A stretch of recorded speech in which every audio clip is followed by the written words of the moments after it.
Existe uma mentira que quase todo mundo conta quando esse assunto aparece. E não é a mentira que você está pensando. Não é que o futebol feminino seja ruim, não é que ninguém se importe, não é que não exista talento. A mentira é outra. A mentira é acreditar que apoio e audiência são a mesma coisa, porque não são nem de longe. E talvez seja justamente aí que essa discussão inteira comece. Porque toda vez que alguém fala sobre futebol feminino, acontece exatamente a mesma coisa. As pessoas dizem que a modalidade merece crescer. Dizem que merece investimento, dizem que merece visibilidade, dizem que merece espaço. E, sinceramente, eu concordo com tudo isso. Mas aí chega o dia do jogo. E alguma coisa estranha acontece. As pessoas simplesmente não aparecem. A audiência continua baixa. Os estádios continuam longe de lotar. Os números continuam muito abaixo do esperado. E então surge uma pergunta desconfortável. Uma pergunta que quase ninguém gosta de responder de verdade.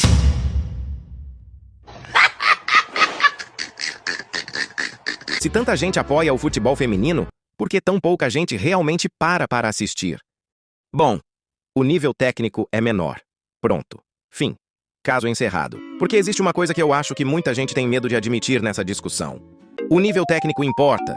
E talvez essa seja a parte mais desconfortável de todo o debate. Porque durante anos surgiram dois extremos.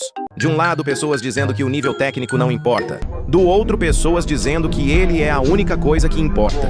E eu acho que os dois lados estão errados, porque a verdade costuma ser mais complicada. E muito mais interessante. Vamos começar pela parte que quase ninguém quer dizer. Sim, o nível técnico influencia a audiência, influencia o espetáculo, influencia a experiência de quem está assistindo. Negar isso seria tão absurdo quanto dizer que velocidade não importa numa corrida, ou que habilidade não importa no basquete. Importa. Claro que importa. Quando alguém assiste um esporte pela primeira vez, a qualidade daquilo que está vendo faz diferença, a intensidade faz diferença, a precisão faz diferença, o ritmo faz diferença. Tudo isso influencia. E talvez a primeira mentira dessa discussão seja fingir que não. Mas existe um problema. Porque se a técnica explicasse tudo, o futebol brasileiro estaria morto. Vamos ser sinceros. O torcedor brasileiro assiste cada jogo horroroso, que chega a ser uma demonstração de sadomasoquismo.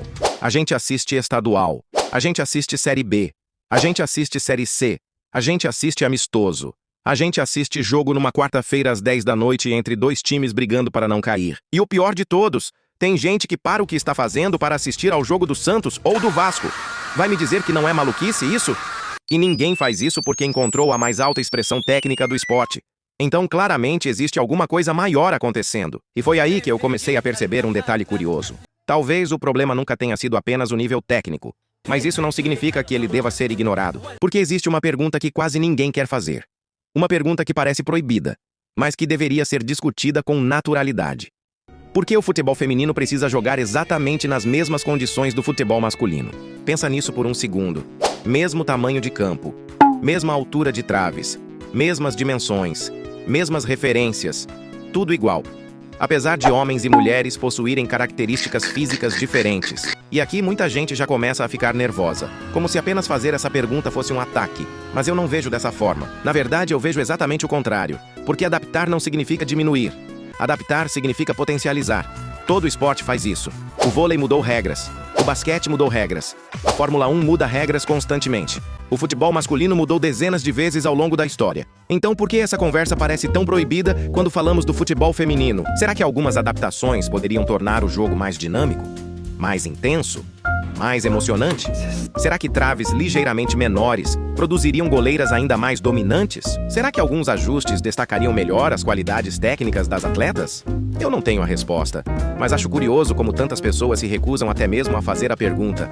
Porque existe uma diferença enorme entre proteger uma modalidade e impedir que ela evolua.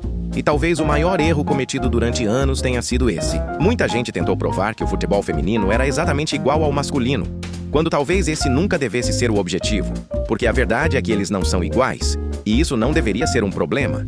O problema começa quando diferença vira sinônimo de inferioridade, porque não são a mesma coisa, nunca foram. Talvez o verdadeiro desafio do futebol feminino não seja provar que consegue copiar o masculino. Talvez o verdadeiro desafio seja descobrir aquilo que o torna único, aquilo que o torna especial, aquilo que faz alguém assistir e pensar: eu quero ver isso de novo. Porque no fim das contas, ninguém se apaixona por um esporte porque ele venceu uma discussão na internet. Ninguém vira fã porque alguém apresentou estatísticas. Ninguém acompanha um campeonato porque se sentiu obrigado. As pessoas acompanham porque sentiram alguma coisa, porque criaram conexão, porque criaram memória, porque encontraram significado. E talvez seja justamente aí que a conversa fique mais interessante. Porque mesmo que amanhã o nível técnico melhorasse, mesmo que o ritmo aumentasse, mesmo que os jogos ficassem mais intensos, ainda faltaria uma coisa, a mais importante de todas.